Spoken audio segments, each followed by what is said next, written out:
Welcome to another episode of Comic Book Weekly, guys. This is season 5, episode 2. That's right. We finally compiled the seasons up of when this show started, and we decided now that we will be doing seasons because actually, I think in the summertime, we actually will be taking breaks, and we feel that it's just easier that way. But guys, yes, welcome back to another episode. I'm Mike Spider Slayer from the YouTube channel, of course, Comic Book Corner 2.0, where you probably might be watching it from there. But if you're not watching it from there, you'll be watching it on Comic Book Weekly's YouTube channel. And of course, next to me, I have Brant from At Only Good Comics.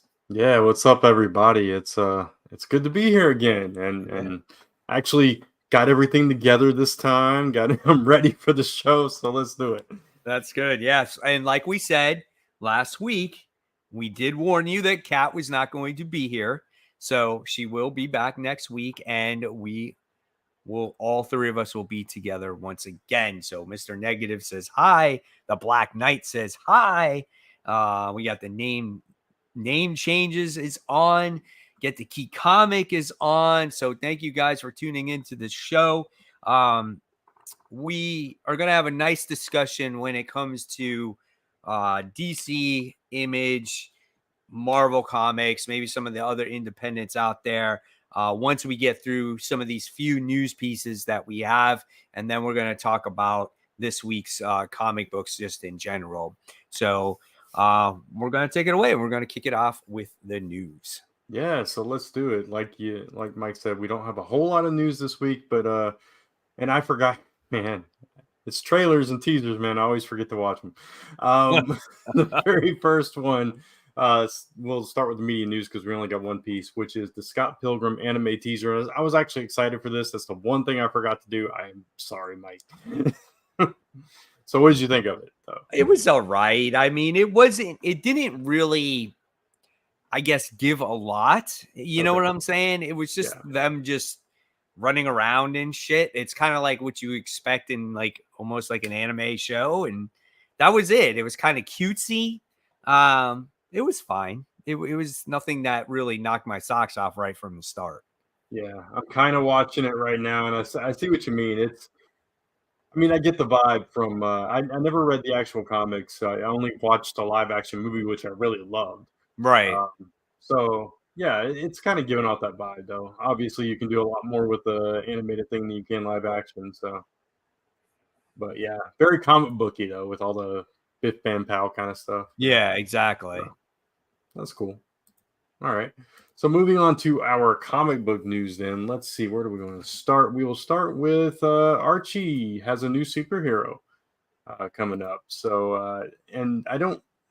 It's a forgotten 80s hero that's so I guess she's appeared before, but they're trying to do something bigger with her.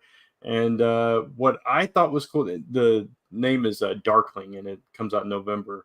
What I think is cool, though, is that Carola Borelli is doing the art for this, which is the artist for our own Bloom Pretty. And, she's on the rise. She's done a few Marvel things now, and really happy for her success. And I know it's going to be gorgeous at the very least. So.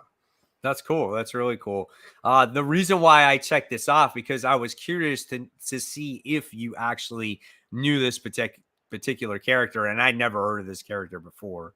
Yeah, no, I hadn't read a whole lot of the Red Circle stuff, like the original stuff. I'd read it like when they revamped it and brought it back and stuff like that. Like I think the Fox was one of them, and different characters like that, like in the past couple of decades, but I never read like the old stuff, so I wasn't familiar with this one at all. Gotcha. Okay. Yeah, we do have an early question in here, and it says, did you watch Blue Beetle? Nope. I didn't either, and I haven't heard too many reviews, but there was one review that was like it was not so great, and then there was another review I heard was actually pretty good. So I don't know what everybody else that saw it, what do you think of it? Let us know in the comments below. Yeah, I haven't been to the movie theaters since the last Spider-Man movie. Really? Yeah, really. I think that's the last one we saw in the theater.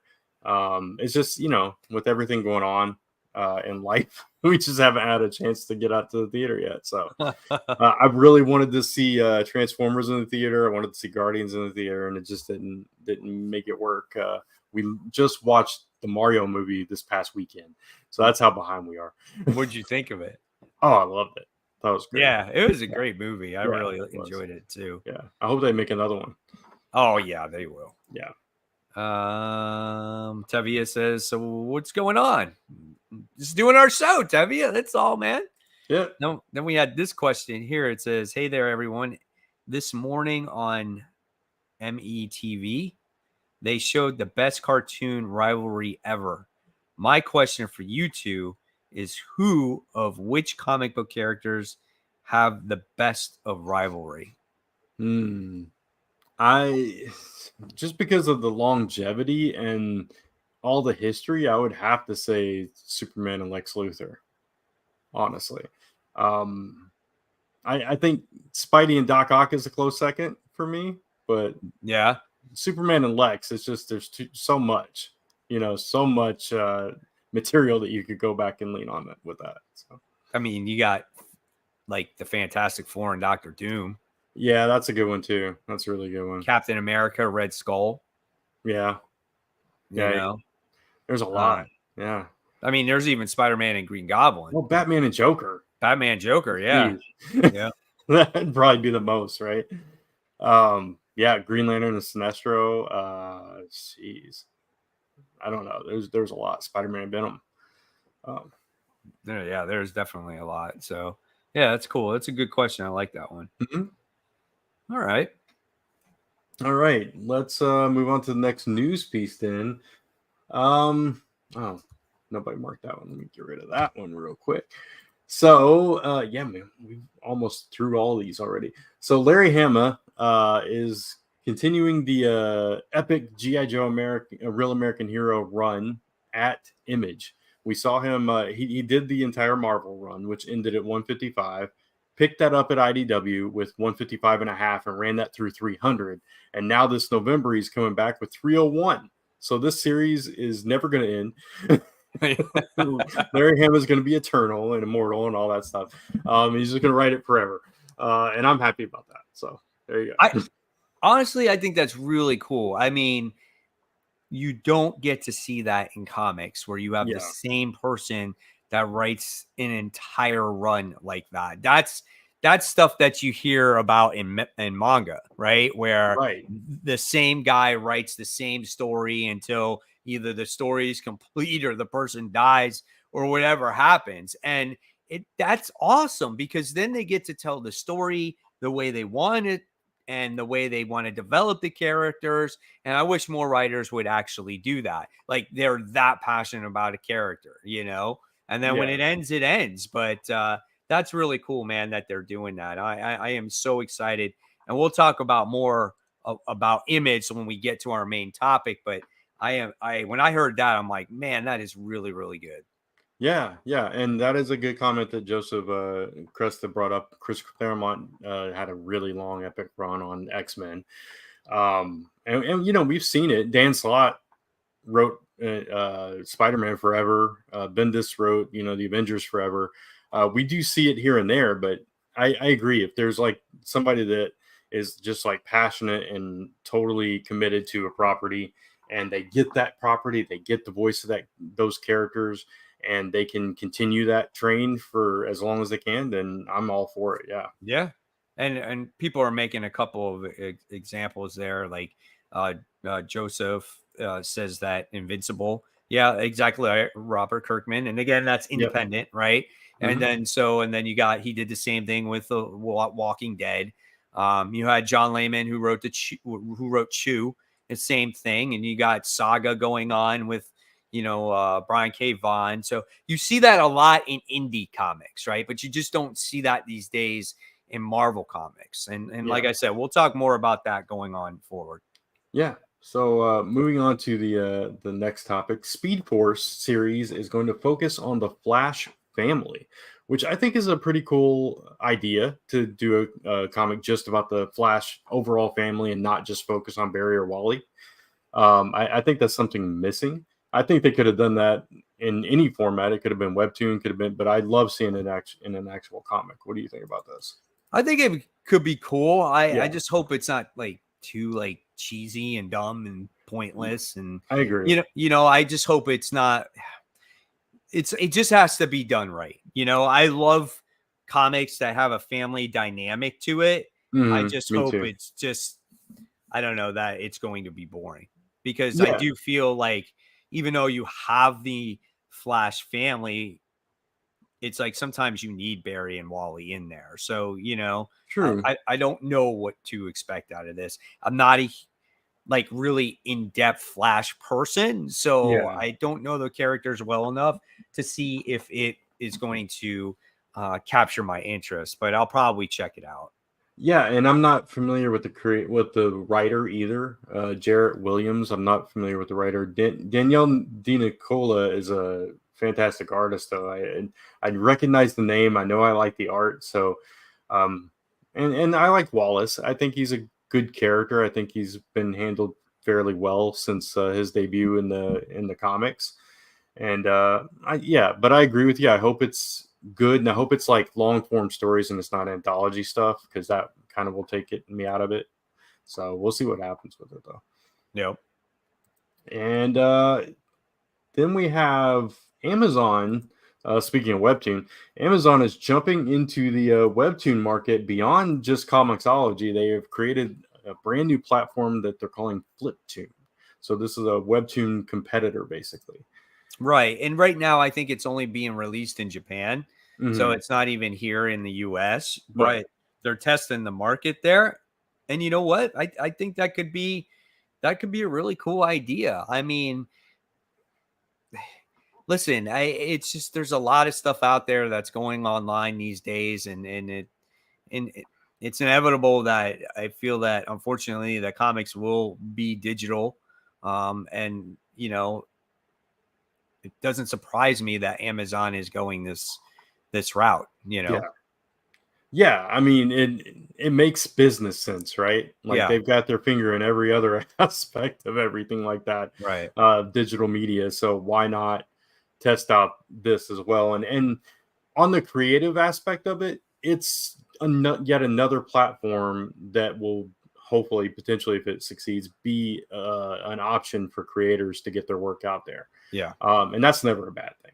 So No, yeah, absolutely not. I mean, it's it's one of these things, and we'll talk about it in a minute here when it comes to comic prices and stuff like that too. Like this digital way is going to be the way to go for people to be able to afford to read all these comics. yeah, exactly.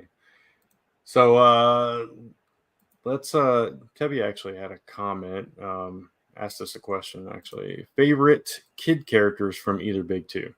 So like characters that are younger characters, I assume. Alpha. Best character ever, Mike. Best character ever. Alpha rules, man. Um Kid uh, character? Who's in Marvel that's a kid? Spider Besides Boy is the only one Spider I could Boy think. right Well, now. maybe Yeah. the Future Foundation kids. Um, the kids that are in Fantastic Four, and the no, that's in DC, but the Skrull and Kree Oh, kids that they took the on, things kids, yeah. yeah, those are decent characters. They're all right. Over on the DC side, you got the two kids from War World that Superman is taking care of. Oh yeah. They're kind of forgettable. I would say Wally's kids. Uh, Yeah. I really like them. Damien, obviously. Damien is the given there, right? So Yeah. I don't know. I can't think of any others. not off the top of my head. Yeah. I mean, somebody said Power Pack. That's definitely one, but they're not like used a lot. Right. As far as ones that are used over and over again, the only ones I can think of are the Fantastic Four's kids and Superman's kids, and then the ones we mentioned. So Right. yeah, So I'm not sure. nobody's married, so no one has freaking kids. Right. So And John Kent's aged up, so he's not a kid anymore. exactly. Yeah. Hey, we got a question here from Frank. Yeah. What's up, Frank? He says, "Hey guys, happy Tuesday. How come the independents are cheaper than Marvel? Just raise their prices to $5." Yeah, I mean, Good I was question. looking. I did my top 10 most anticipated for next week, and the amount of the cost of some of these books and the page count that you get for them are insane. And I'll bring up the doc when we talk about Marvel, Image, and DC that I did for my top 10 most anticipated. I'll go over some of the prices of these books and the page counts for them. Yeah. So we'll talk about that.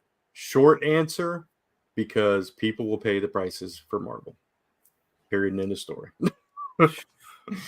Yeah, but you know what? Yeah. DC's doing the same thing, though. Yeah. It's just as high.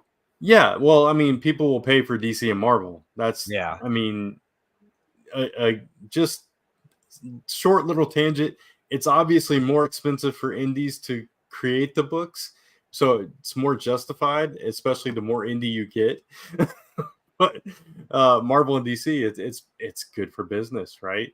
Raise their profits. People are going to buy them. It doesn't matter. Crazy though. I Yeah, think it it's is. crazy because it's like they're gonna price themselves out eventually, and with the amount of books that they're releasing, not everyone can be like, well, I'm just gonna try this one out because it could be good. Remember when the hobby was like affordable, when all books were $3, and you have the new number one that comes out, and you'd be like, this looks interesting, I'm going to try it out. Well, now your number one costs $5. You're not likely to go out there and just buy anything. Yeah. It's like nothing for nothing. Like, I buy a lot of comics every week.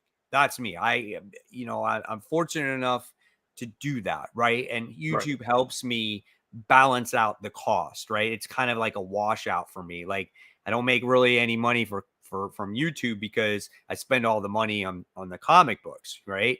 Yeah. So, but it's one of those things where it's just like, if you're just a person that's working a regular job, you can't afford all these Marvel titles. There's no possible way. And you have to pick and choose. So no wonder books get left on the shelf, Yeah. because it's just, you can't buy everything. No. When things were $1, $2, I mean, it's super affordable. I get there's inflation. Like, I get Sure. that. But by raising costs from $4 to $5 is a lot. And from 5 to 7, or 5 Yeah. to 8, or 5 to 10, like, it just, I don't know, man. It's just too much. I mean, I know that the paper market went up when the paper shortage happened, and it never went down. I can attest to that. Right.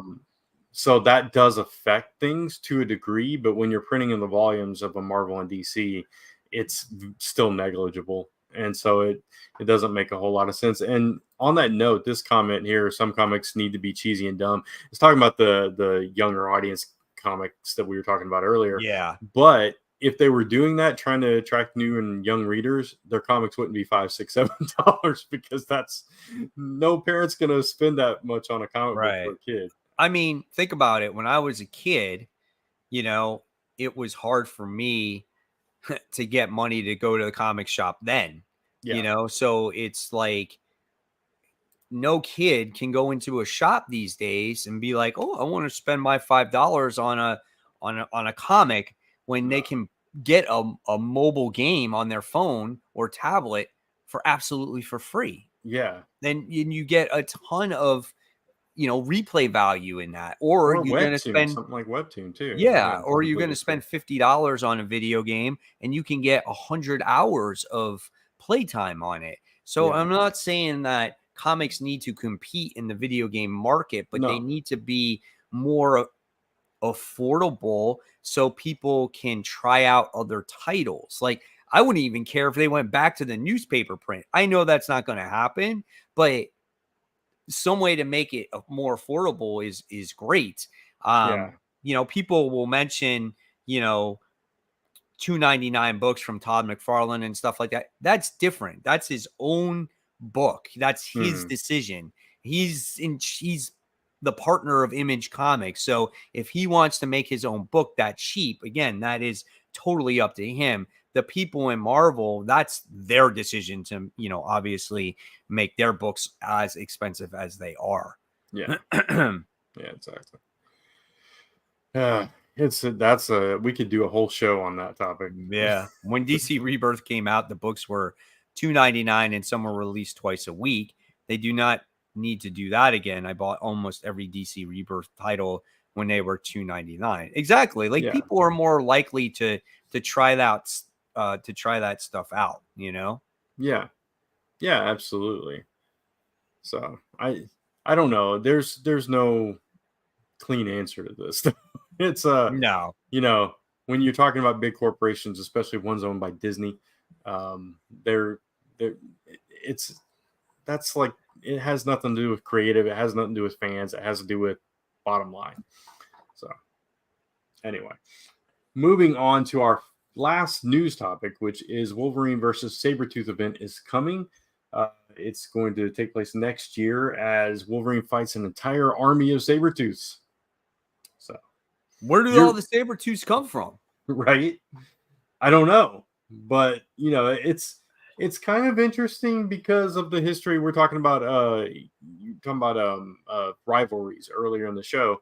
And this is definitely an epic one, a long-lasting one that goes back, a century for these characters. Yeah. Their history is, all wrapped up in each other, and then everything that happened on Krakoa with Sabretooth being put in the pit and everything.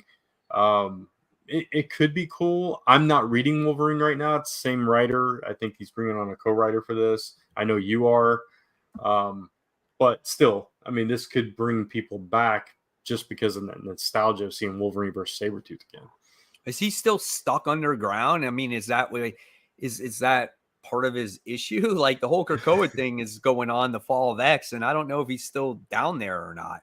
I'm assuming that at some point, because of the fall of Krakoa, everybody in the pit's going to escape or be let out or something, and that's where this is going to come from. That's my assumption. I don't know. I didn't read the entire article here, but that makes sense to me, right? Mm-hmm. So, yeah, it says he's out for revenge with the fall of Krakoa, yada, yada, yada. But I don't know, like, where all the Sabretooths come from. Like, I don't know. Like, I didn't read the Sabretooth series. Like, maybe it stemmed out of there. Maybe, yeah. I don't know either. It just didn't look like a very good series to me, so I didn't try it. Right, exactly. So, but it could be interesting. I'll definitely at least check it out, the first issue, when this comes out. I think it's, is it 41? Issue 41 of Wolverine is where it starts. Yeah. So it's going from 41 to 50. So 10 issue run for Wolverine. So I'll try it. Leading up to that epic 50th issue. Right. So there you go. That's all our news. So let's dive into that topic, Mike. Yeah, so we're talking about basically, our main topic here is, is Image Comics on a roll? Okay. But what I mean by that is basically, I said this in my most anticipated video as well. Is Image Comics basically what Marvel Comics was in the 60s and the 70s, or even in the 80s, when they're rolling out new titles, new stories, new characters. And when you get a hold of these comic books, you're super excited when you get them. You get lost in the pages of the comic, right? That's when you know a comic really grabs you, is when you pick up that comic and you're just lost in it. It's a complete page turner. It's got an awesome cliffhanger, and you're just blown away by it. And you're just like, oh my God, I got to freaking talk about this comic book. Kind of like, say, for instance, how when you read Void Rivals issue 1, and if you're a Transformer fan and you saw that Easter egg in there, and you're like, holy shit, what did I just read? Right? When you read Walking Dead back in the day and you saw all the stuff that happened, you're kind of just like, holy cow, like, did the governor's eyeball just get popped out by Michonne? There's this stuff in here that just is so awesome. And when you look at the growth of Image Comics from their conception till now, it is a completely different company. And when you look at the writers and the artists that were in Marvel Comics, and I'm not talking about the original 5, I'm talking about creators now, like Mark Miller, Chip Zdarsky, Yeah. just so many other people. Of course, they're not going to pop in my head right off the Of bat, course not.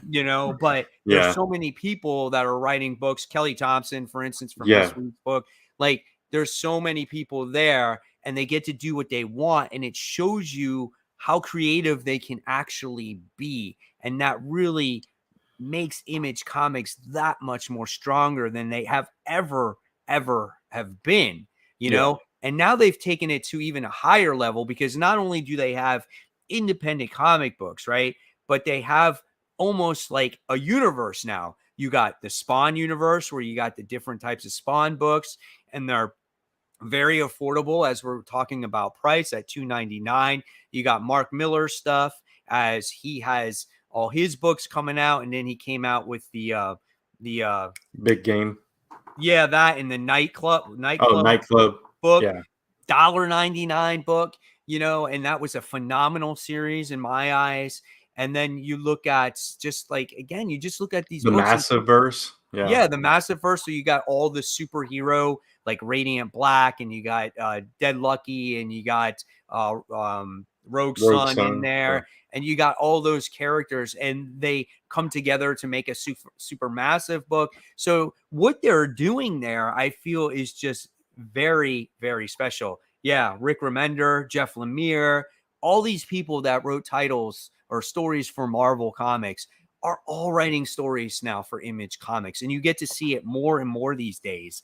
And now you're getting what's his name, that's writing Transformers, Oh yeah. Daniel Daniel Warren Warren Johnson. Johnson, Yeah. right? So he's And he's Joshua doing that. Williamson. Right, Yeah. Joshua Williamson, he's writing the G.I. Joe titles. So it just shows you that whatever Image is doing, they're doing it correct. And I just feel like they're on a roll. I feel like the creative juices are there. And if there's a company that I feel that's going to be the new number one, and I'm surprised that they're not at this point, it's going to be Image Comics, because I just feel like they're the closest thing to almost what manga is. You know Mm. what I'm saying? Yeah, and it's interesting because obviously every company has ebbs and flows, right? Right. Sometimes Marvel's on top, sometimes it's DC, so on and so forth. And Image, when they came out, it was like they were on top, right? Because it was new, it was fresh, it was all these superstar creators.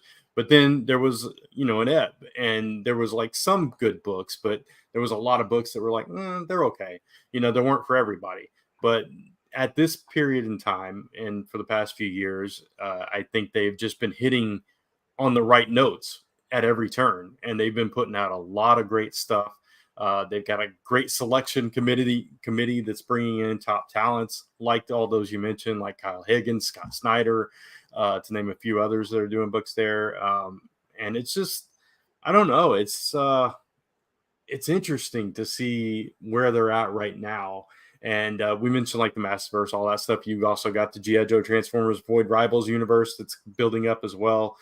I don't know. It is exciting. It's exciting to see, Ryan Stegman drawing Vanish and stuff like that.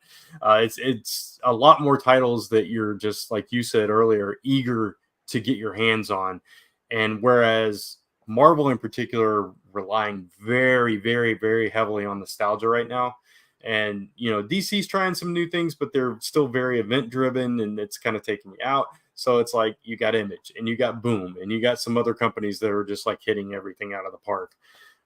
It's a fun time to be a comic reader, especially if you're outside of the DC and Marvel Right. kind of area. So, And when you look at Marvel, they're definitely event driven yeah. within their comics. And thank you for the super chat, Lee. Yeah. He goes, I wish Marvel Comics was $2.99. Yeah, absolutely. Trust me, I do too. I mean, I think, again, more people would be more reluctant to try their stuff, and with as many titles as they put out, which is the most out of any company, Mhm. you think their prices would be a little bit lower, so they would give people an opportunity to read their material. and you don't see it. I mean, you're getting next week. You're getting Marvel Comics 1000, I think it is, Oh yeah. and it's a $10 comic book. Like, I Hmm. get it's a huge book, but at the same time, it's all going to be a bunch of short stories and stuff that it doesn't really mean anything, and Yeah. that's what's frustrating about it. Yeah. Yeah. And the past couple of those were not. I mean, it's like that one with a masked rider or whatever was interesting, but they never did anything with it. So it kind of spoiled me on the last one. Um, let's see. Oh, okay, that's about something completely different. All right, so I won't read that, Yeah. but yeah, I'll no, put it real quick because he goes okay, to my right, best right. cover of the week, and he goes, "I say the Phoenix looked great. Yeah, that was a very nice color cover done by Ariel Diaz. So it's a gorgeous cover. Is that a Uh, Jean Grey variant or yeah, okay, yeah, yeah, exactly. Jean Grey issue 1. But let me go over the prices of these books real quick. So we had Ms. Marvel coming out. So we're talking about not tomorrow, but we're talking about next week. And we're talking about Ms. Marvel, the New Mutant issue 1. It's a yeah, 36-page comic book, and it's $5. yeah, Okay.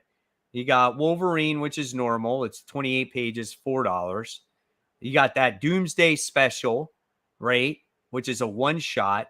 It's 48 pages, and that's $6, right? So yeah, you got $6 comic there.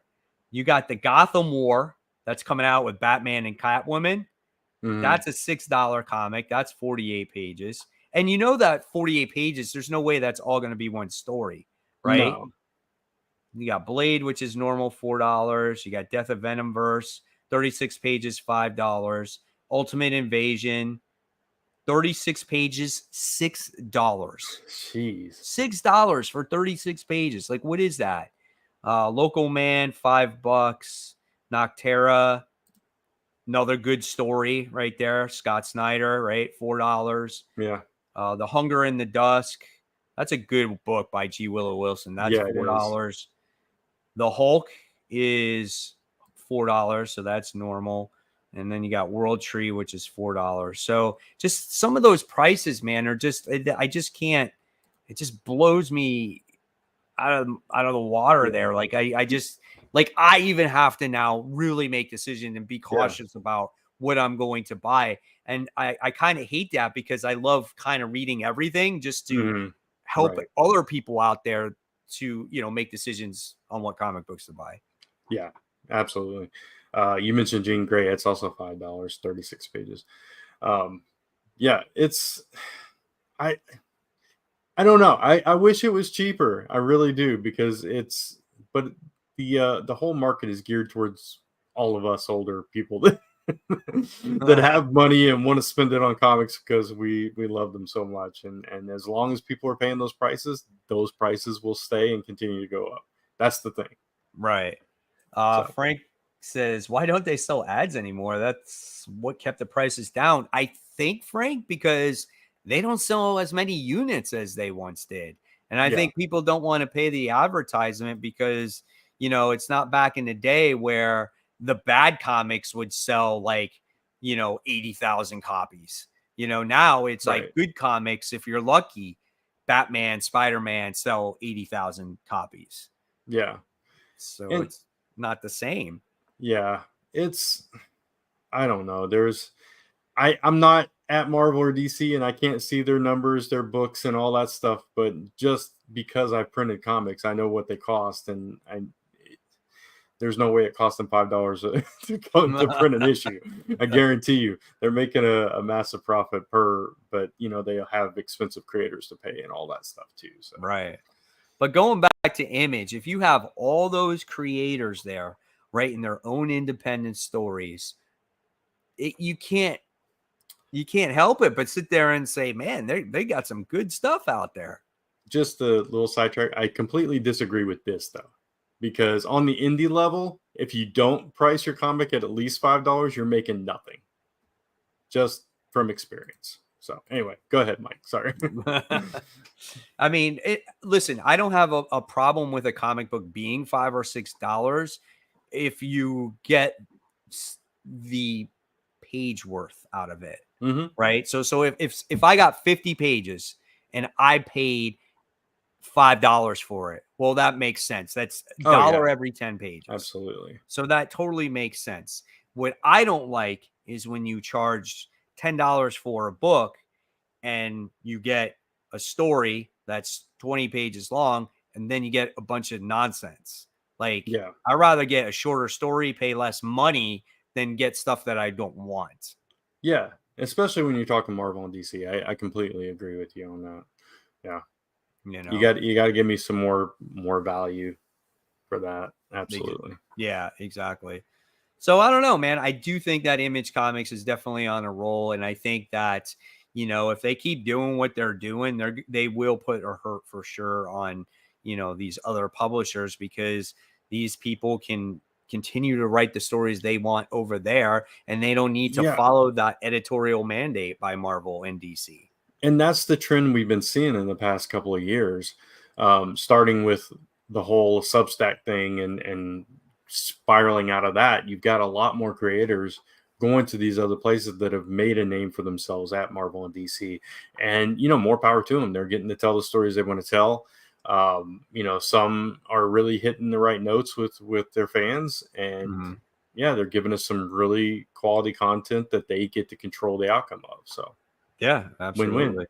I mean, all the amount of titles that I've read in the indie scene has just been, it's not just been good, man. They just been Yeah.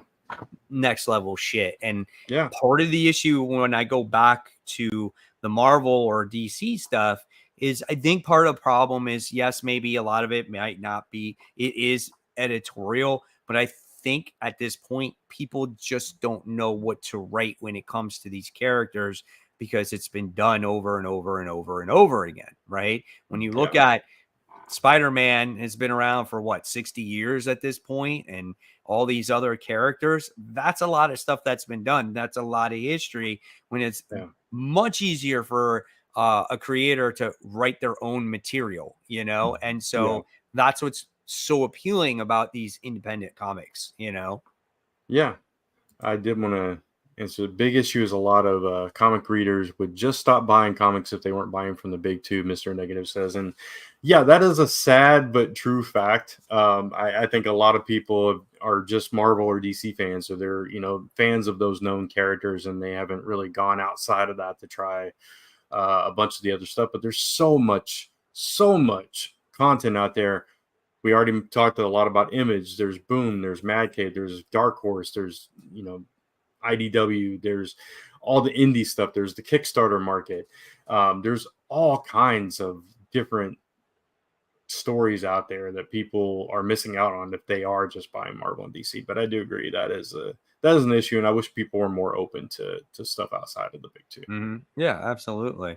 And I just love comics. Yeah, So it's like one of those things where it's like, I know what's going on at Marvel when it comes to prices and things like that, but I have been attached to these characters since I was a kid. And no matter sure. sometimes how bad the stories might be or how good they might be, I still want to read them and I still want to talk about them. Yeah, it's like me with wrestling. It's the same thing. It's like I grew up on WWE, but I'm a wrestling fan, so I love wrestling from all different kind of promotions. But no matter how bad WWE gets, I still watch. It's very similar, right? So um,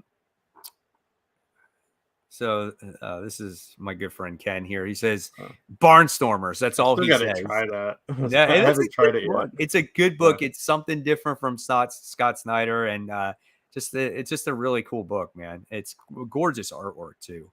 Nice. This is funny. Says I found that a comic book top loader is every bit as good as a slab. So yeah, I mean, if you look at it to protect your comic book and Yeah, display your comic book, absolutely 100% right. If you're looking to physically get your comic book graded so you can, guarantee yourself a certain price or point when you wanted to sell it, if you decided to sell it, yeah, obviously you want to get it graded, right? right. So that's what you want to do. Yeah, that's the difference. That's the only difference. Right. So Here we got a comment. It says Dynamite says the quality of the paper is vastly different. mhm. So Absolutely. So when you look at it is frustrating when you look at Marvel's paper and they charge you $5 or $6 for a comic, and then you look at DC's paper and they charge you $5 or $6 for a comic. Yeah. You know that you're getting a better deal from DC because Yeah. their card stock is better. Yeah, absolutely. Especially when you get those, you read a Marvel comic and you get ink on your fingers after you're done. That's You not still get that. It's not yeah, as it's not bad, as bad, right? but you still get it on certain books, right? Yeah. Let's see what's this So one here. Do you ever believe that Marvel will learn from their mistakes? Listen, I hope. I mean, they're a business. They're always going to do what they want to do, to feel like they're going to make more money. The one thing that I would like to see, honestly, for me, is I would like to see a new editor in chief. I would like to see that just to see what someone new would do behind the helm here when it comes to a lot of the characters, maybe the way things are run and whatnot. So I don't know, but you can only hope that certain things do get better as time goes along. That's all you can hope for, right? But until right. then, I'm still going to read them no matter what. Yeah, absolutely. So all right. Yeah, I go got ahead. one thing here. Yeah. Black Spider says, I'm the same with Star Wars. No matter how bad people feel about it, I'm just happy to see Star Wars show. Yeah, see? Yeah. It's nothing wrong Same. with it. Yeah, It's nothing wrong absolutely. with it, Yeah, it's as far as Marvel's mistakes go. I mean, every company makes mistakes. I think what oftentimes though what we might view as mistakes, they might say, "Well, we made this much money on it, so it must Yeah. not have been that big of a mistake." So, I They mean, it probably just look at a piece of paper and they go, look, we're up 10% from yeah, last quarter. So there we go. And and not they don't look at what we have to say. They look at like, oh, look, we sold this amount of units from this yeah, amount of title, not eh, thinking that, oh, look, we sold, 100,000 units in 1 month of Spider-Man, but there's like 8 different variants of Spider-Man. yeah, and not saying everything's a money decision. You got a lot of creators involved as well, but they don't have the authority to to No, dictate what happens, right? They can just pitch ideas, and if they get to do it, they get to do it, and they'll do their best to give a good story or whatever. But yeah. I don't think uh, it's like the old days of comics. no, Yeah. no, not at all. So So, all right, that was a cool little topic there. yeah, I want to thank everyone who's watching the show. We have over 60 viewers, which is yeah, really thank you. awesome. We That is love your really cool. guys' comments and everything that you have to say. Um, we did not talk about Cull. Is it Cull or Goal? It's the call, The Cull. yeah, So we have not talked about it yet. So we will be talking about it because we are getting into the comic books right now. And we'll be talking about our top 5. So let me see. Let me go into it right here. Big books list. All right. So now the first thing we're going to talk about is, and I'm very curious to hear what you guys had to think about this comic, Spider-Man issue 11. So it wasn't until last week until I found out that this was the end of the series. I was like, wait a second, right? Like, I didn't know that. And then yeah, you guys let me know. And it had to deal with basically the origin story of Spider-Boy. So I thought the origin story was kind of cool. We got to see where where he came from, kind of like uh, Daredevil trained him and stuff like that, how to control his anger issues and stuff.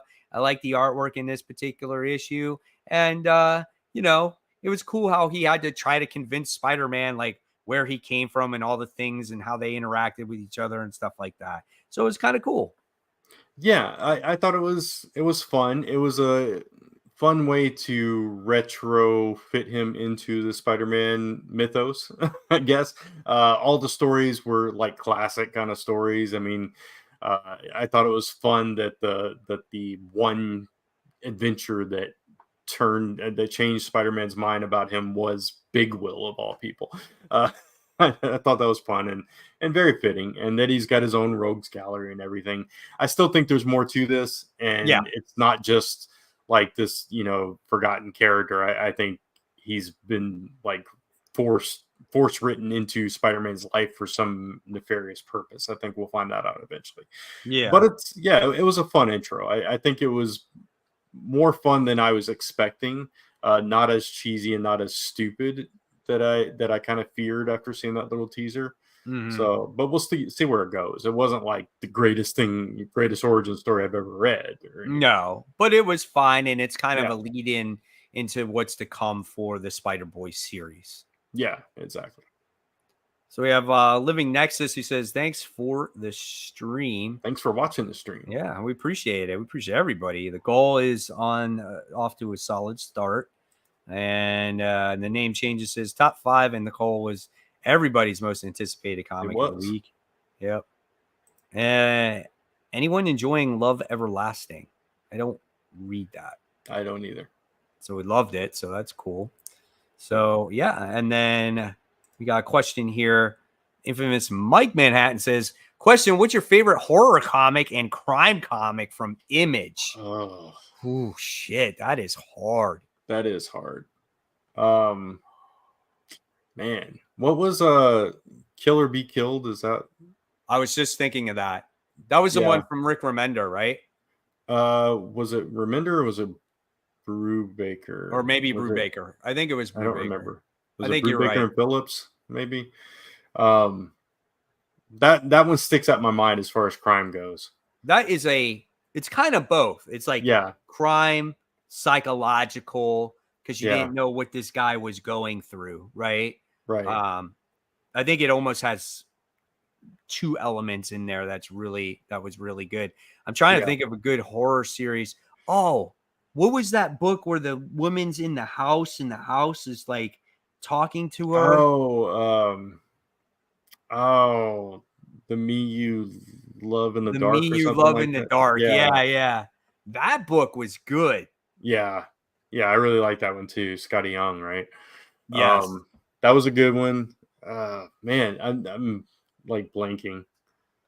Well, when you look at all the shit we read, it's like, Yeah, I know. There's so much, but yeah, those two are standouts for sure. yeah. I'm sure I could go in my box and read Yeah, of crazy and course. pull out some stuff. I've read a few disturbing issues from the Ice Cream Man. I'll tell I'm you that sure. much. Yeah, you know, Rachel Rising was really good. That's what. Silver Coin. Yeah, Silver Coin had some good stuff in there. So we keep clicking on each other's stuff. I know. Afterlife with Archie was good I too. like that. Yeah. Gee, you're back. Yeah, we came back last week. So you can go check that one out. All three of Yeah. us were here. Yeah, All Afterlife right. with Archie was great. So let's move on. Let's talk about Void Rivals issue 3. So curious to hear everyone's thoughts on this book, as well as obviously we got more Transformer stuff in here. I feel like it's not forced. I think it fits well with what went on in the particular story. As we got the 2 characters that were on the ship and they were captured and they were trying to escape the ship.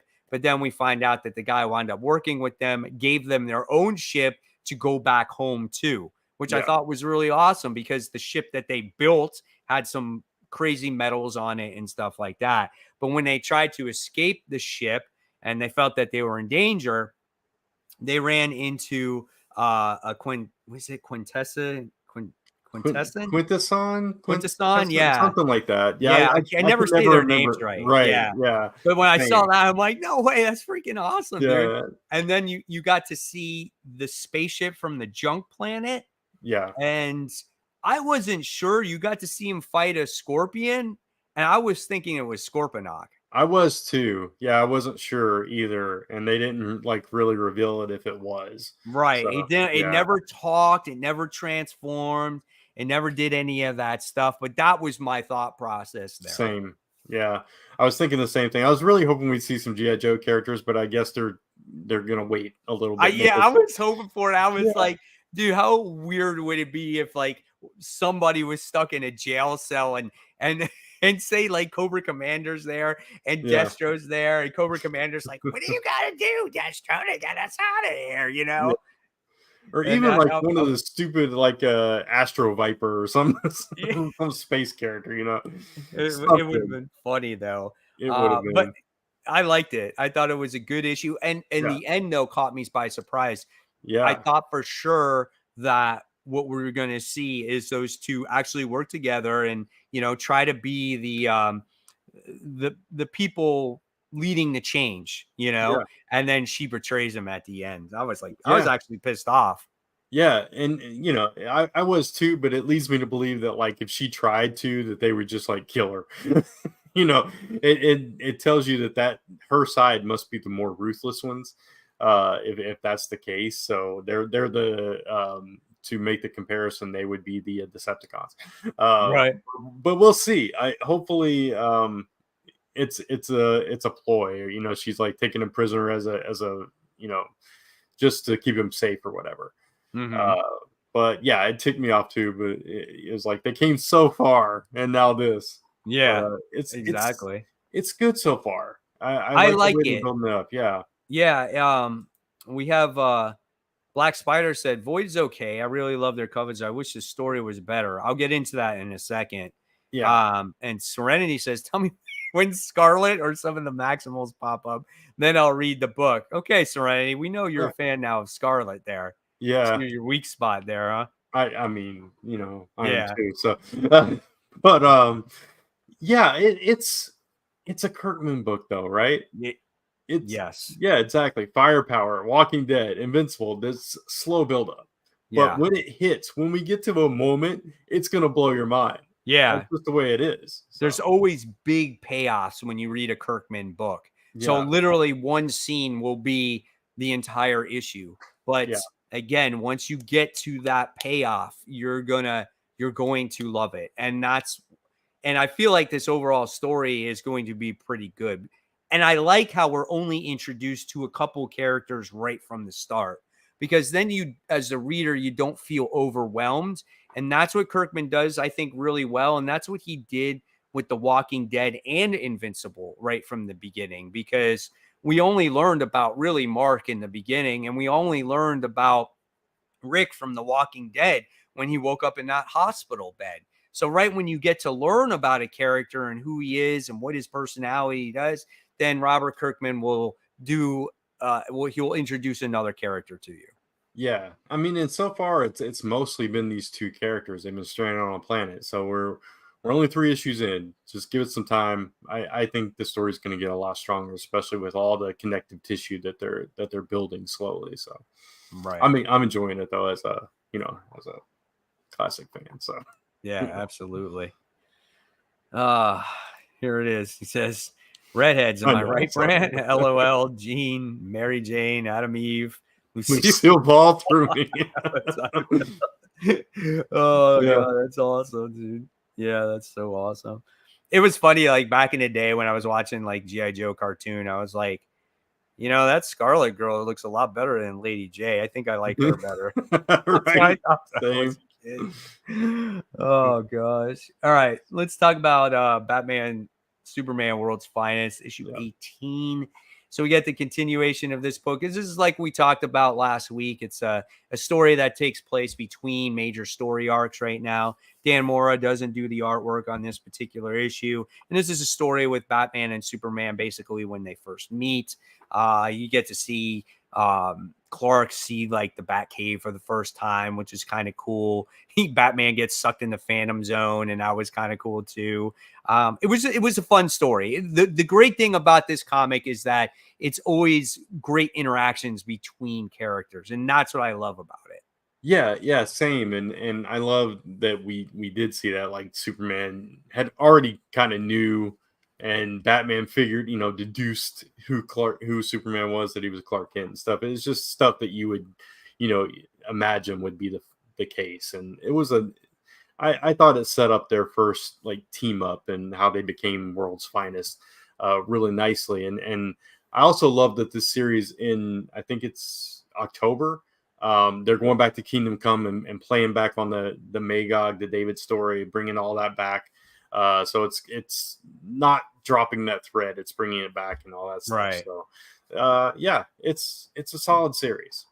Absolutely. Yeah. I mean, it wasn't like my favorite issue ever because it Right. was a filler story, but Sure. it was still really good and really entertaining. And this is one of the series that ever since it came out, right, we for 18 issues now, there has not been a bad issue of this. No, You know? there's been, every issue is at least solid. Yeah, At the very exactly. least, there's not a bad issue in the Right. whole series so far. All right. So with that being said, we're going to move on to our number 5. My number 5 was Spider-Man issue 11. I enjoyed it. I like the artwork. I like the Spider-Boy character. I think he's fun. I think Dan Slott has learned from his mistakes so far. Instead of putting an angry teenager as a sidekick for Spider-Man, he puts a kid in a spider suit and he gives him much more of a personality. He ages him down a little bit more, and hopefully, this Spider Boy attracts younger readers to comics, right? So I think it's a good idea as long as he doesn't like disappear off the face of the earth all of a sudden. Yeah, no, exactly. I agree. We already talked about that kind of, but I felt the same way as you did. But as far as my number 5 goes, it is I'm sorry, I was reading a comment and trying to get my thoughts together at the same time. That was not a good idea. The Vigil, number 4. I did a video on this yesterday on my channel. I'm enjoying the series. I think it's one that's fallen under the radar. I think the reveal at the end of this one is what kind of made me glad I stuck with it. I kind of compared it to Wildcats, the original Wildcats, and how there's like this mentor character that's keeping secrets from the whole team, and we get the revelation of that secret in this issue.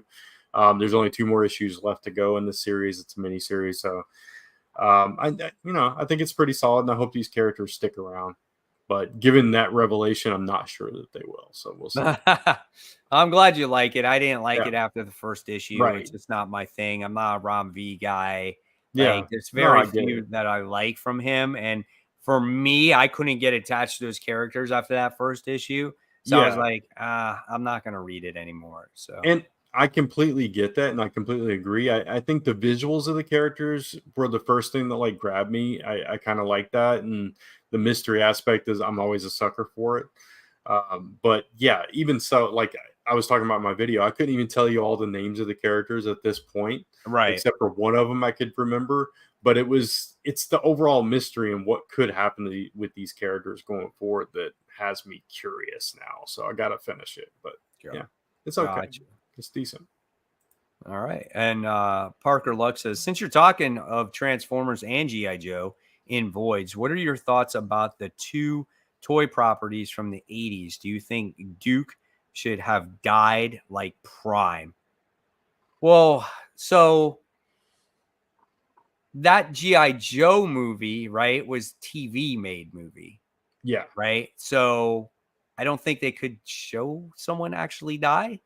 Yeah. Is that the deal? I probably like they showed him almost die, right? Like the Serpentor like in a snake, coma. Yeah, went into his chest. Yeah. He thought he was dead. That gave the G.I. Joes the motivation to finish the fight, basically. And then at the end, it's like he's pulling through. Yeah. I don't think they could. Transformers was released in theaters. That was like a major picture at the time. And so they went all in, but they still brought him back. They brought Prime back.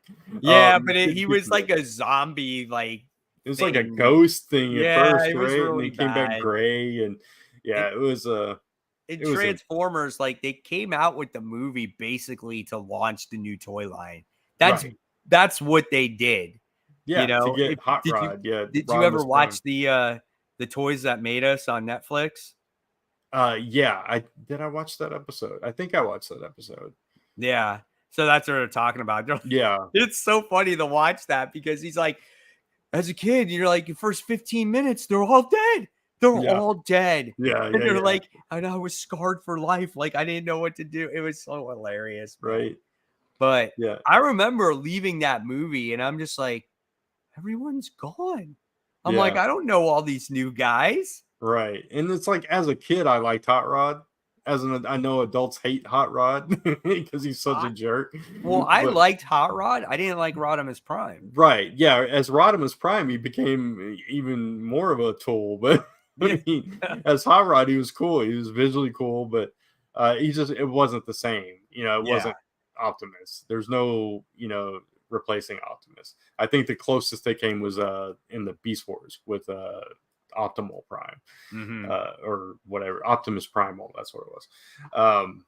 But yeah, it was traumatic Yeah. seeing your hero die in front of you.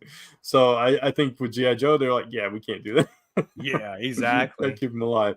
And But Starscream's death was pretty freaking badass, though. yeah, he became a ghost, right? And he was Yeah. floating around and trying to talk to Galvatron and all that stuff and couldn't do it. It was interesting. But with GI Joe, it was weird because they brought in Hawk, and then like Duke became irrelevant anyway. So Yeah. it's like maybe they should have killed him. It was like Hawk wasn't Duke's higher up, right? Yeah, because Duke was a sergeant and Hawk was a Hawk was a general. general, So yeah. yeah, So crazy, man. I want to go back and rewatch all those GI Joe shows. Like you can watch them like on Amazon, but they cost money. yeah, Like that and Transformers and all that stuff. So yeah. I would love to go back in time and watch it. All right. So I don't know how you even got to that point. Oh, that was a comment. Yeah, it was a yeah. What was your number 5? The Vigil. That's right. That's right. Yeah. So that's where we left off. Right. All right. So let's move on. Let's talk about the Dark X-Men issue 1. So this book was okay for me. Like I liked it, but I felt like it was like super dark and I couldn't tell who was on what side at sometimes. Like Okay. the Wolverine android, like I thought he was on their team, but like he attacked them and stuff like that. And I was a little bit confused by that. And then I knew they had to rescue that girl who is a new mutant as well. Yeah. And then you find Madeline Pryor. She has her own version of Cerebro, and she's trying to find mutants that are still out there that are disguised or whatnot. So I thought it was cool. I just felt like, and then you at the end you got some weird demon like creature. Yeah, I don't know who that was. Like what the heck was that? Like I had no idea. So I liked it, but I was like, I need to read more to understand what's going on here. Yeah, so with a Wolverine clone, I think Sinister and or Dr. Stasis, whatever he's calling himself these days, and MODOK used him at first, and I think they're gonna turn him and make him part of their team or something like that. That's what I got out of it. But I agree with you. I thought it was decent. It's not my top 5, but I still enjoyed it. It was enough for me to come back for the next issue. But I was a little confused too, and I didn't know who that woman was at the end either. So I don't know, and I also don't know like how that connects to Doom, Yeah, or anything like that. So yeah, I don't know. So there was a little. That's what I like. I liked it, but I was like, hey, the stories doesn't make sense in certain elements. So, but I'll try it again. I felt like that it definitely has potential. I do like how Havoc is kind of like the voice of reason for Madeline. And we kind of got a cutscene at the end, so I thought that was a little cool to do it cinematically. But it was a decent read. It's definitely better than I thought it was going to be. So. Right, exactly. All right, so that's cool. Let's talk about the book that everyone wants to talk about, the Cull. This is issue 1. This is written by Kelly Thompson. The artwork was absolutely gorgeous in this comic book. Yeah. The one thing that I will say about this book is that it throws a lot of characters at you very fast and everything that's attached to them, all their little teenage drama, right? And so we focus so much of that I get what Kelly Thompson's trying to do there to give you an idea of a little bit of the history of these characters, but it's almost too much. I would have loved if she just took a couple characters and we learned about maybe their history or whatnot. But it just seemed like there was a lot of that and a little of what we got at the very end, right? Yeah. The very end is what hooks you to come back, though, right? It's like, okay, now we're getting somewhere. But I agree. I think the last little bit of the character stuff was probably the best, where she falls in the water and her makeup gets washed off and they have that conversation. Right. I thought that was strong, and it's like, okay, now I get where these two characters are at least. I still don't know where our main character that's on the cover is, except for that she's got somebody missing, and that's Yeah, really all. she's the Yeah, one that has her, I think it's her little brother yeah, that's I think missing. so. And they think she went into the cave and Right, he is lost in that world. So that's obviously what right, gets you going there. I sure, just wish we kind of saw a little bit more of yeah, that, because literally the book just kind of just ends. yeah. Yeah, if it had started, I mean, I know we started off with like, oh, this is where these rocks are and that's where these creatures are. I think the pacing could have been a little bit stronger, just to kind of give you a bigger glimpse into what we were headed for. But overall, I think it was a decent kind of a introduction to this. But I agree, it was a lot. It was a Yeah. lot thrown at you, but in gorgeous style. Oh, And art was beautiful. yeah, the art is beautiful. I trust Kelly Thompson's writing as well, so I think we'll get there. It's just, Yeah. and it wasn't rocky by all means. It wasn't bad. It just No, wasn't. It wasn't like perfect.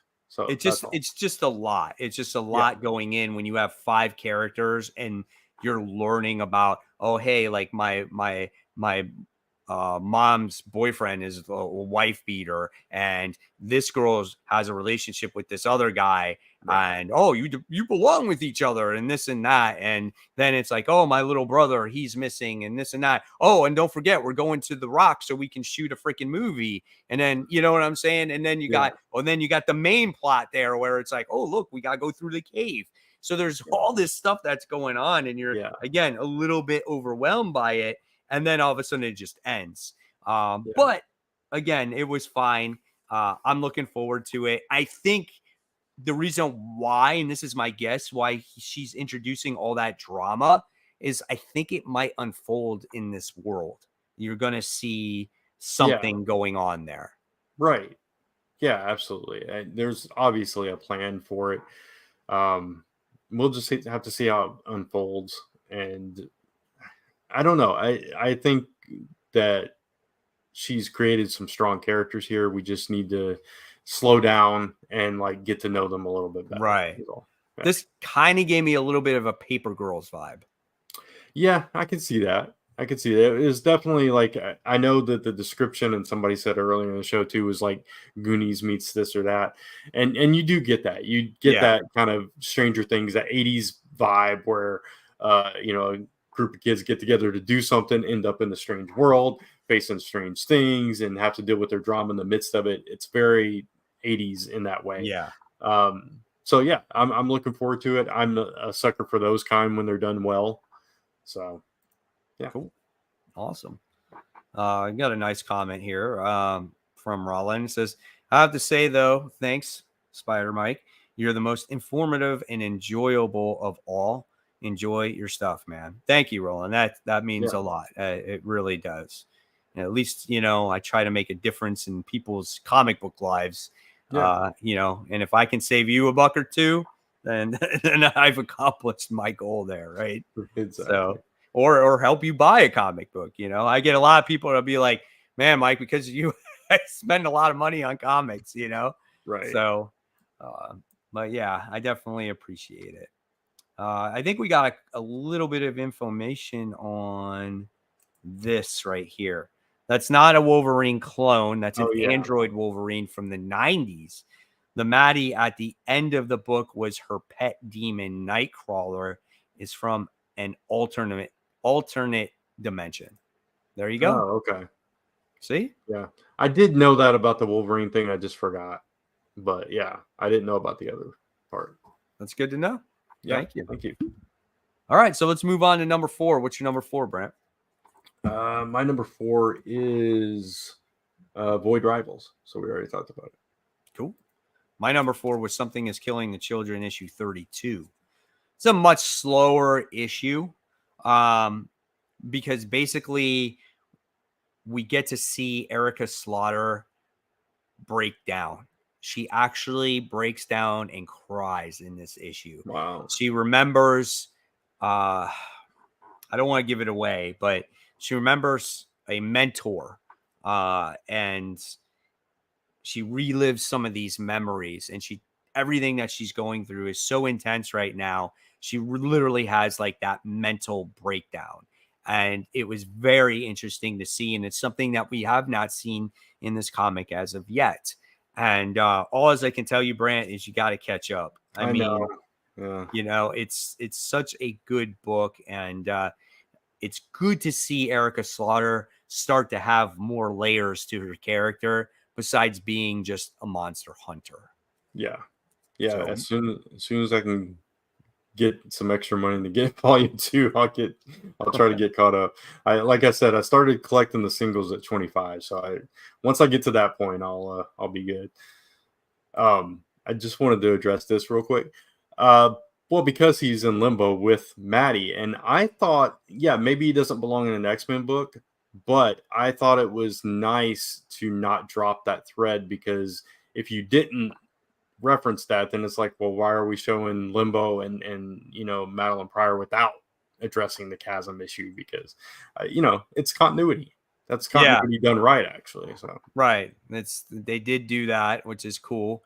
I thought she was going to include him in the team or something for a second there, but that did not happen. But I understand why they did it. And going back to, like you said, at the end of that issue, I did like how they did touch on like the building of that embassy, and them working together on that. So that was cool. Right. The name changes says something is killing the children. Got it. Or I better have it. So, okay, cool. All right. So we did our number 4s. Uncanny Avengers issue 1. What did you think of this one, Brent? I actually enjoyed it. I didn't have high hopes for it, and obviously it's tied into the whole fall of Krakoa and all that.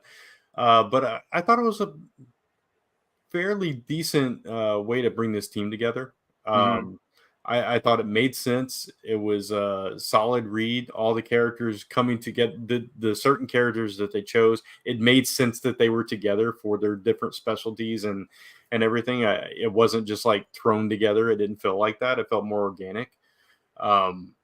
And the way that Cap convinced them that he was on their side and had their cause in mind and everything was good. We'll see where it goes if it continues to be solid, but right. I thought it was a pretty good read. Yeah, it's cool. I mean, it's funny to see Captain Krakoa come back, and it's not Cyclops, it's actually somebody else. Still don't know who it is yet. Right. So. And he has his team, and then you got their team. And I like how the narration was actually done by Phil Ulrich, which I thought was pretty cool. Yeah. Because he's telling the story basically as the Daily Bugle owner at this point. So I thought that was actually kind of cool. It wasn't in my top 5, but I did enjoy it. I thought it was a little too much narration for my taste. It took a little while to get to where it need to, but it was fine. I enjoyed it. I'm definitely reading it again. Yeah. So yeah, for sure. Okay. So now we'll talk about our number 3. My number 3 was actually Alpha Flight issue 1. Okay. I actually really enjoyed it. This was way better than I ever thought it was going to be. Did you read it? Yeah, it's like my number 7. It didn't quite make my top 5, but yeah. I do like how the Alpha Flight team was supposedly supposed to go against the mutants, and they were kind of like undercover and whatnot. And then they wound up joining the other half of the team as trying to save the mutants at the end of the day. Was cool. I thought the white information pages were actually useful. And then you got introduced to a new mutant in here that was in disguise forever. And he has his family, and he's on the phone with his wife. And then she's just like, I love you and this and that. And she has it being screened. And I was like, oh man, that's just heart-wrenching right there. I had a good time reading this book. I didn't think it was going to be as good as it was. Yeah, I agree too. I don't think I would have liked it as much if it hadn't been for the end where they revealed they were working with the mutants and they weren't against them. If Right. it had just ended and they were the bad guys, I'd been like, this is crap. I ain't reading this Yeah. anymore. But I like that twist. I like the subterfuge. And a lot of all these characters, like if you've never read Alpha Flight before, you may have no idea who they are, and I appreciated the way that they tried to kind of Yeah. get you caught up, and bringing in the other X-Men characters that you are more familiar with kind of helped to do that. Mm-hmm. And yeah, it was good. It gave me enough to come back for the next issue. So. Yeah, absolutely. Yeah, definitely. All right. Here's a comment from Geek Out with Roscoe. I know I'm late, but I would like to add that Image honestly makes it a big 3 and no longer a big 2. Absolutely. All right. And what was your number 3? My number 3 is actually Uncanny Avengers. So we were just kind of flip-flopped on that in Alpha Flight, I think, you and I. So. Okay, cool. All right. So yeah, we're gonna pass on up and we're just gonna dive right into our number 2. What was your number 2? World's Finest. I thought it was a fun Oh story. wow. Okay, good. Yeah. Mine was the Cull. Nice. So that was that. All right. And then, well, I was the only one that read What If Dark Moon Knight issue 1. I thought it was kind of cool, man. It's kind of like, what if Moon Knight died, right? And then you wind up seeing his girlfriend, Marlene, if I remember correctly. She's the one that takes over for him. And she becomes Luminary, I think it is. Could be wrong. That's just the first thing that came to my top of my head. And she's like a female Moon Knight, basically. And she goes after Bushman and she basically kills him because not only did he kill Mark Spector, but he wound up killing her father too.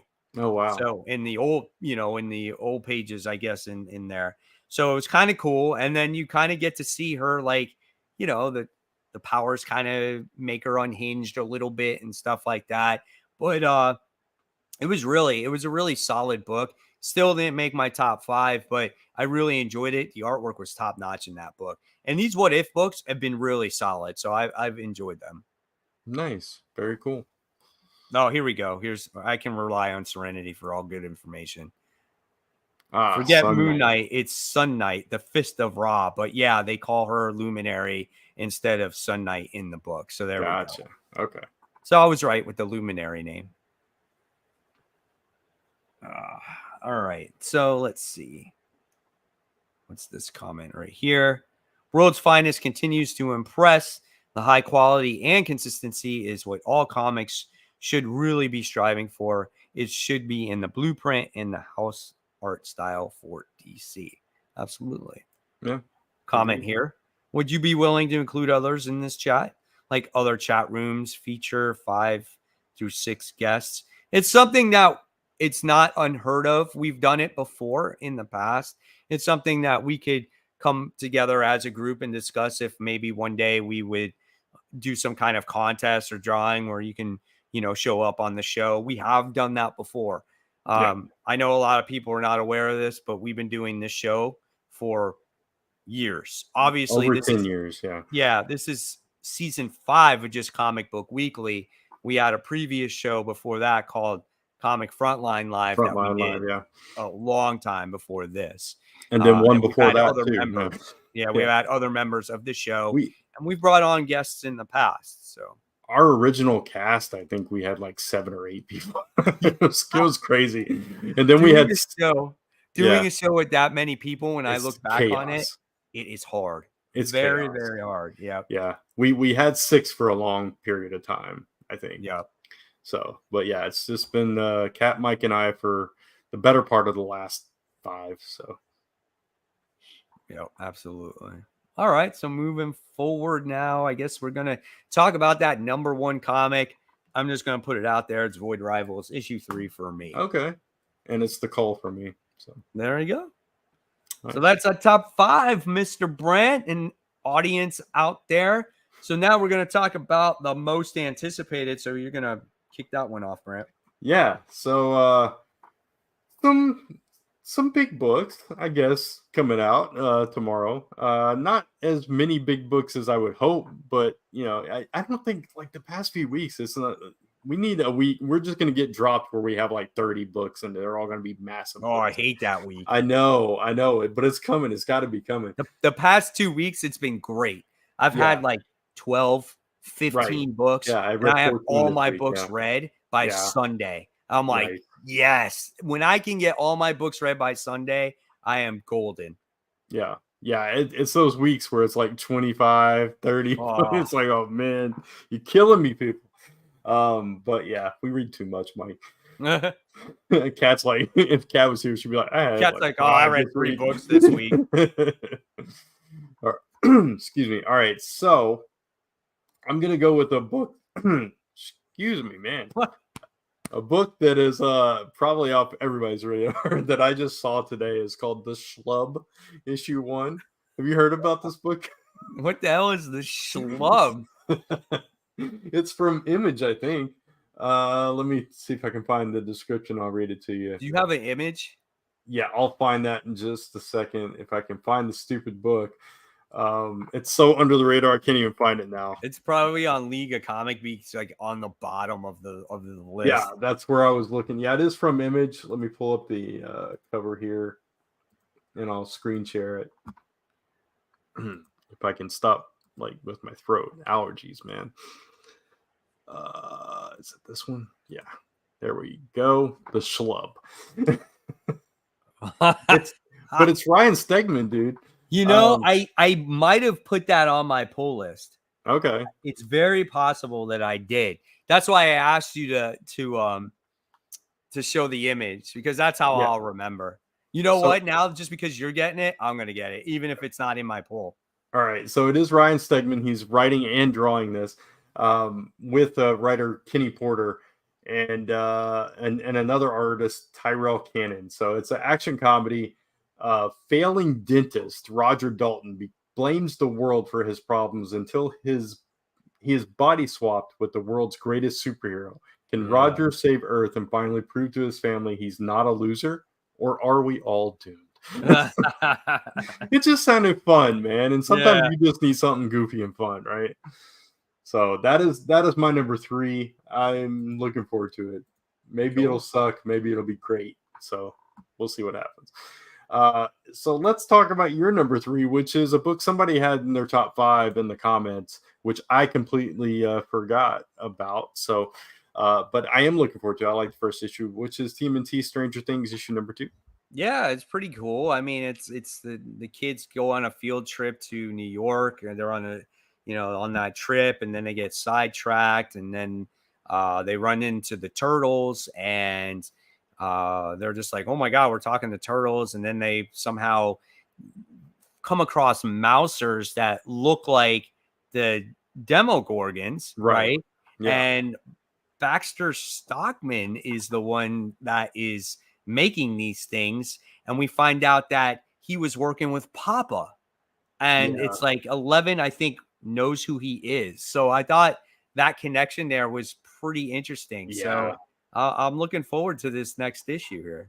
Fun stuff. You take a classic 80s property with a property that is set in the 80s, combine them, it's gold.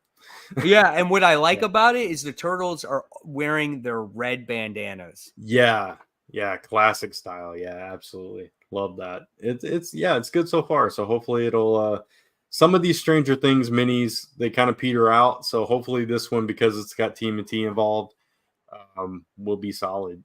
Speaking of TMNT, that it wasn't that one that I forgot. I forgot to even get Street Fighter TMNT. Somebody had that in their top 5 this week, but I didn't read it. So all right, so your number 2 and my number 1 are the same, so we'll save that one. I'll go to Immortal Thor issue 1 is coming out tomorrow.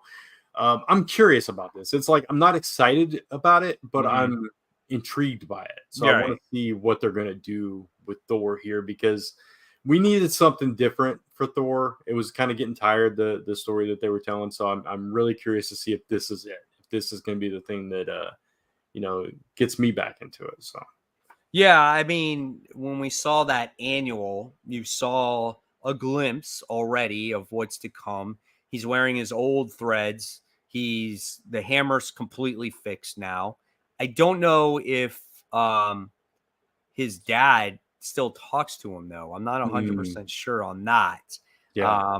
But I am curious too. I'm just a little worried because Al Ewing, you know how weird and how out there he can get with stuff. Yeah. And I hope that I'll be able to get it and it doesn't go over my head, right? Right. I'm not a huge Thor fan to begin with, Right. but I became a Thor fan because of Donny Cates's run. And when the book was taken over by, I forgot who wrote it, it totally got derailed. And Al Ewing is a very competent writer, and he wrote a great Immortal Hulk book. But again, he tends to take things too far, and then it will lose me. So hopefully it doesn't get to that point, and I will enjoy it. Yeah. Yeah. Same. All right. So your number one, so we can say the other one for last, is Invincible Iron Man number 9. Why are you looking forward to Invincible Iron Man? I think Invincible Iron Man is awesome. I think it's a not perfect. Don't get me wrong. It's not a perfect book. It's nowhere near like what it once was back in the day, but it is enjoyable book. It has great artwork. I love how it is connected, and it's been connected to the whole Fall of X thing from the very beginning. And in the beginning, you did not know that. You realized that Fei Long, who was the new mutant that was created that was going to take over Mars, right? He's got lots of money and he took over Stark Industries. He found the technology to Stark Industries and he used it against Tony Stark and created Sentinels, and it was really awesome. And I just love how he's been part of the mutant or the Orcus agenda from the start. And I love how we get new armors in this series. Like it kind of plays a little bit back to, again, what Iron Man is, and I have fun with it. And now we got this whole thing going on with Emma and Tony as well. And I guess he's going to be called Tony Frost or Tony, whatever it is. Whatever, Emma's the one that you don't mess with her, right? So she's not going to give up her name. So if anything, Stark is going to give up his name. And, if he does, it's because he doesn't want to do anything with Stark Industries anymore, I guess. But who knows? I mean, that marriage might not last. It could be just for what's going on in the event right now. Right. And also maybe to make a play for Stark Industries to get more power, more, and to connect the X-Men and the Avengers and all that stuff. I think it's smart. And again, we talked about good use of continuity earlier in the show. And I think this is a perfect example of that. It's feeding into the overall what's going on in the Marvel universe right now. Right. And in a way that doesn't feel like it's, I've got to read X-Men to read this. I've got to, know everything that's going on to understand this. It's insulated where you can completely enjoy this as its own thing. But if you read like X-Men and stuff, you get this enhanced experience. Right. I think that's the way to do it. And it's being handled really well so far. Right. So I think when you get an omnibus that comes out for, say, this run of X-Men or the fall of X, you'll probably have all that stuff connected to it. Yeah. But yeah, I like how you had no idea from the very beginning that this book was going to kind of tie into that book. Yeah, at least not that heavily. Yeah. Right, exactly. So, but you made a good point. Like you said, I think this marriage is some type of ploy to get the company back on his side again or something. Wolverine is but a raccoon with fingernails. Sorry. Oh, that was funny. Just a little oddball humor there. Nice. All right. So our last one, which is my number 1 and your number 2, is Dark Knights is still number 12, the finale. It's finally coming to a close. Finally freaking ending. This book, right? This book after 6 just completely stalled out. I mean, yeah, it did. That's like, I'm still excited for it to see how it's going to wrap up. But in many ways, I'm not excited for it because it's like, listen, this series has taken forever to come out. It was so good, and then it just completely stalled out, and it loses your momentum when it takes like 3 months between issues to come out. Yeah. No, I completely agree. It did lose a bunch of momentum. I'm hoping that it ends on this high note that leaves it open for some other stuff. We'll see what happens, but I'm looking for some big, giant thing to happen. Oh Hopefully. yeah, yeah, absolutely. I don't know what that giant thing could be. Right. Watch it be a sequel and be like 3 years from now, Tom Taylor. But part of it I think could be Tom Taylor. It's think about it. He had to write the Superman book, he had to write the Nightwing book, and he writes the Titans book. Yeah. And all that came, a lot of that came after he had already started Dark Knights of Steel. So it was like, it kind of got away from him a little bit, I think. So we'll see what happens. Tevia, you ask this question every day, I know, like multiple times a day. Do you believe that Spider-Man will ever get good again? Yes. When Spider-Man gets good again, it's when you get a different writer. I will be optimistic though. Yeah. I will sit there and say this new gang war thing that's coming out, this could be the best story that Zeb Wells writes. Yeah. I think it has potential. Yeah, I do too. I mean, I've been burned though. I said Dark Web has potential, and it looked like that first issue was going to be freaking awesome, and that shit ended out bad. Oh my god, that was the worst Spider event of all time. And then we got the death of coming up, and we're going to find out about Mary Jane and the kids. Yeah, and then look what happened there. So.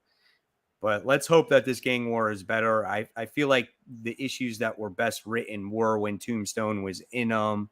Yeah. Like Vulture was in them. Like those street level characters were really good. So I'm keeping my fingers crossed, man. Yeah. Tevi has asked a few times about the Nightcrawler Spider-Man stuff. I mean, I think part of the reason he's hiding his identity is because, the X-Men are being hunted and ousted from the world right now. So it kind of makes sense, right? Yeah. I don't know how it's going to tie into Spider-Man or X-Men or Avengers or any of that until it comes out. But we'll read it. Yeah. The only thing that I truly, truly have not liked was Astonishing Iceman. I did read X-Men Red this past week. Yeah. I was bored by that. I was bored by that too, yeah. I thought it was very loosely connected, in my opinion, to everything that is going on there. So that wasn't that great in my eyes. It wasn't until Sunspot came in towards the end that it became connected, right? So up until then, it was just about the Civil War on Mars, right? Whatever. And it was a lot of heavy narration, kind of boring. Yeah, I agree. Yeah, absolutely.